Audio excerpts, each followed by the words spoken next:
कुंभ स्नान शरीर की शुद्धि के लिए 4 स्नान महत्वपूर्ण माने गए हैं। यह 4 स्नानों का वेदों में वर्णन है। पहला स्नान है जल स्नान, दूसरा है भस्म स्नान, तीसरा है सूरज स्नान और चौथा है अग्नि स्नान। तो जो महाकुंभ है वो जल स्नान से संबंधित है और बोला जाता है कि सभी स्नानों में मनुष्य को करना चाहिए और इसी बात को ध्यान में रख करके कुंभ का आयोजन यहाँ पर होता है। स्नान करने से जो हमारे पाप हैं, जो हमने अकारण किए होते हैं, उनसे मुक्ति मिल जाती है। और कुंभ स्नान का जो महत्व है वो अपने पितरों को लेकर, कुंभ का जो महत्व है वो अपने पितरों को लेकर के है। बोला जाता है कि जो पितृ जो हमारे पूर्वज हैं, अगर आपको कुंभ में स्नान करते हैं तो उन्हें भी शांति मिलती है। कुंभ महाकुंभ जो महोत्सव है वो मकर संक्रांति से ही प्रारंभ होता है और उसके बाद इसमें शाही स्नानों की जो तिथि है वो निर्धारित की जाती है। हरिद्वार में जो कुंभ का आयोजन हो रहा है उसमें इस बार 4 शाही स्नान निर्धारित किए गए हैं। पहला शाही स्नान जो होना है वो 11 मार्च को होना है। दूसरा जो शाही स्नान है वो 12 अप्रैल को है। तीसरा जो शाही स्नान रखा गया है वो 14 अप्रैल को है और चौथा और जो अंतिम शाही स्नान आपको देखने को मिलेगा वो मिलेगा 27 अप्रैल को। ये हर की पौड़ी का मुख्य घाट है। प्राचीन काल में जो कुंभ स्नान होता था वो इसी घाट पे होता था। बाद के समय में और अधिक घाटों की स्थापना हो गई, लेकिन अगर हम मुख्य घाट की बात करें तो जो कुंभ के लिए जो मुख्य घाट माना जाता है वो यही माना जाता है। इसके अगर आगे चलें आपको यहाँ पे प्राचीन गंगा मंदिर और गंगा मंदिर आपको प्राचीन गंगा मंदिर, भागीरथी मंदिर आपको आगे देखने को मिलेंगे। तो ये यहाँ का मुख्य घाट है। ये यहाँ का घंटाघर। जब भी आप आएँ, अगर आप गंगा में कुंभ में स्नान करना चाहते हैं और गंगा में आप स्नान करना चाहते हैं तो संभवतः आप सबसे पहले इसी घाट में आएँ और यही घाट सबसे बेहतर और पवित्र घाट माना जाता है। ये देखिए आगे आपको मंदिर दिख रहे होंगे। ये भागीरथी मंदिर है, ये लक्ष्मी नारायण मंदिर है और वो गंगा मंदिर है, विष्णु जी का मंदिर है। और वहाँ पे बहुत सारे जो मंदिर हैं वो बनाए गए हैं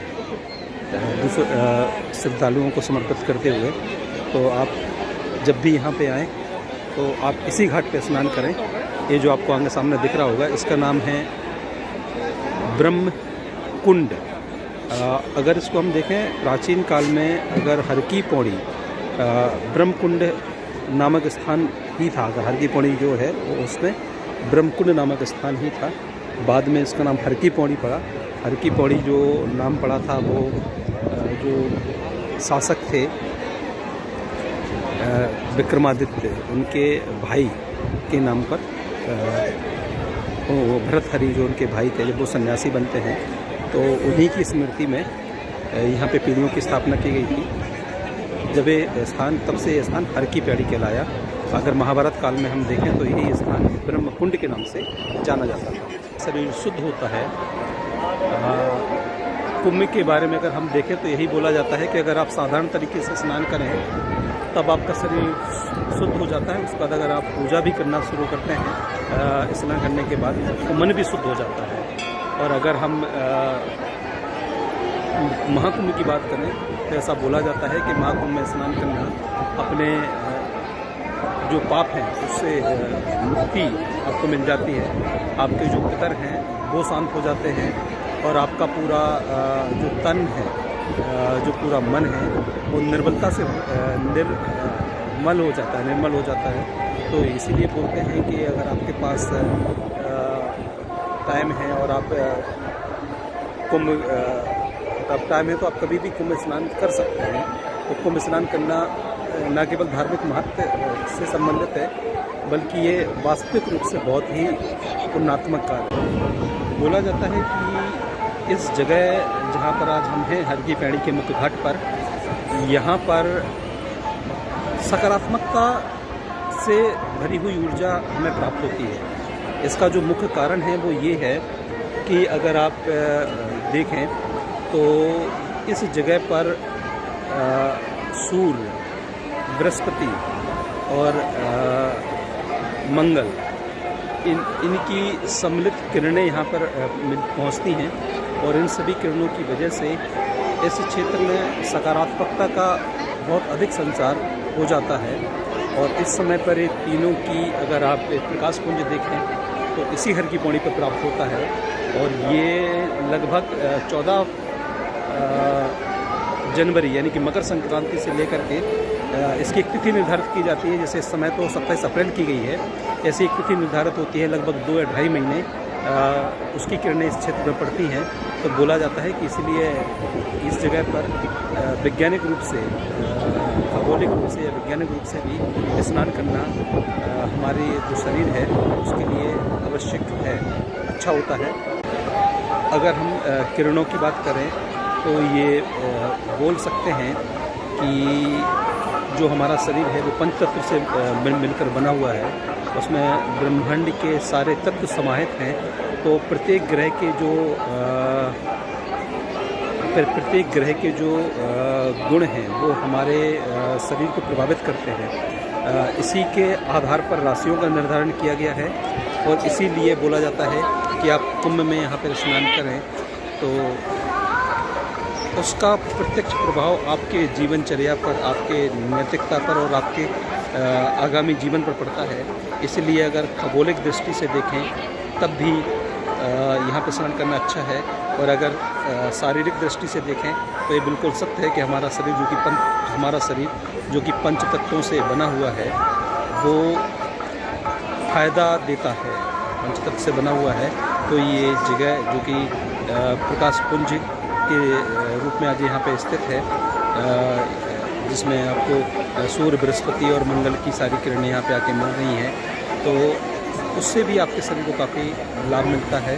आप यहाँ पर स्नान करने जरूर आ सकते हैं।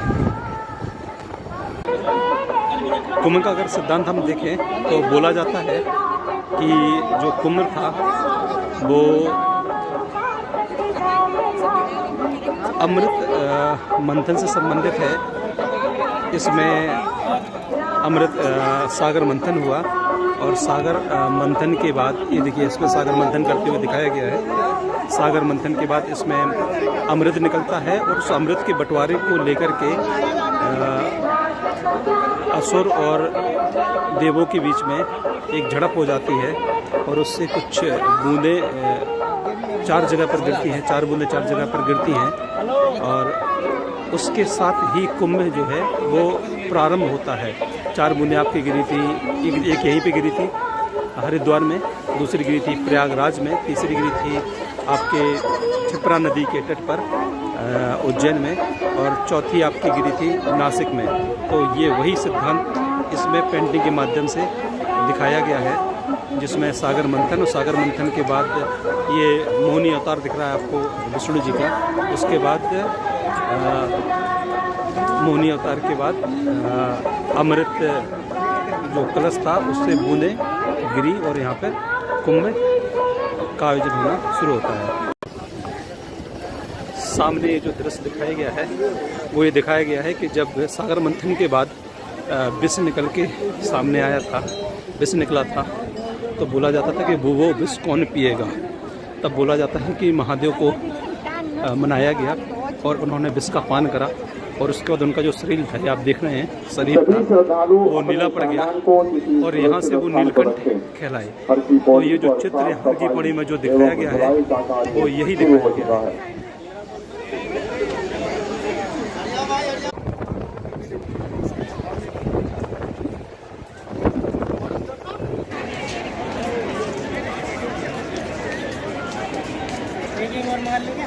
क्या डूब गया?